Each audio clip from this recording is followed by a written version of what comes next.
Hari ni saya nak review satu anime yang bertajuk Hataraku Saibo. Hataraku means work, Saibo means cells. So tajuk penuh dia Cells at Work. Jadi konten anime ni sangat-sangatlah menepati tajuk dia tu, iaitu dia mengisahkan macam mana sel-sel dalam badan kita bekerja bila berhadapan dengan situasi tertentu. Contohnya kita dapat luka, ataupun kita kena infection bakteria, ataupun kita kena influenza, ataupun ada cancer cell ke. Basically dia tunjuk how cells kita nak counter the situation, make it back to normal again. Apa yang saya rasa best tu sebabnya macam cara dia susun situation ni adalah dalam bentuk storyline. So dia macam tak adalah separate. Macam contohnya satu episod ni cerita pasal bakteria je, satu episod ni cerita pasal cancer je. Tapi maksudnya penyusunan dia tu ada storyline. Dia ada jalan cerita dia, which kita follow red blood cell ni. Dia newbie, dia baru keluar pada bone marrow, dia baru nak buat kerja, nak kena transport oksigen ke situ, nak bawa balik carbon dioxide ke lung apa semua. Jadinya dalam perjalanan dia nak supplykan oksigen dekat sel tu, dia sesatlah ke sana ke sini semua kan.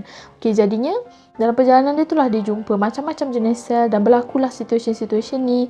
Jadinya kebanyakan sel yang dia jumpa tu daripada sel yang berkaitan dengan defense system kita, dengan immune system kita. Jadi dekat situlah macam mana kita boleh nampak storyline, dan genre-genre dia tu ada je humor, comedy dan knowledge. So macam kita dapat entertainment at the same time knowledge. Masa mula-mula saya tengok anime ni pun saya rasa macam kenapa anime ni tak ada waktu aku struggle belajar bio dulu. Macam tu lah. Dan juga sel dalam anime ni, sel-sel ni digambarkan dalam bentuk karakter. Dan contohlah saya bagi satu karakter ni, iaitu karakter bakteria Staphylococcus. Kan ada macam anggur-anggur tu kan. So macam karakter dia tu memang similar dia buat, and kita rasa macam bila kita tengok tu, kita rasa macam jahat betul bakteria ni. Lepas tu bila kita tengok white blood cell ke, kita rasa macam function gila white blood cell. Kat mana-mana apa je masalah yang ada, situation yang ada, semesti dia ada. Timbul pula satu kesedaran dalam diri saya ni. Saya macam penting juga white blood cell, sebab saya taklah pandai sangat, dah lama belajar, so macam lupa-lupa kan. So macam benda ni mengingatkanlah balik apa function sel ni, buat apa sel ni, buat apa. Macam tu lah. Saya nak sangat-sangat recommend untuk korang yang tengah belajar bio, ataupun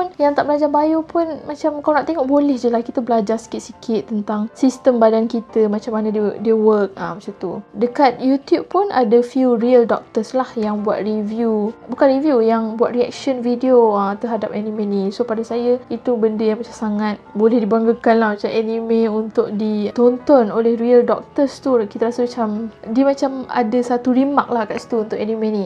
Gitu. So apa yang kita boleh look forward, akan ada 2 season lagi yang nak keluar, which is Hataraku Saibo season 2 dan Hataraku Saibo Black. Okay, so 2 ni akan keluar January 2021. Black tu lah especially yang saya excited, sebab yang Black ni pula dia akan tunjukkan macam mana sel nak bekerja dalam badan orang yang tak sihat.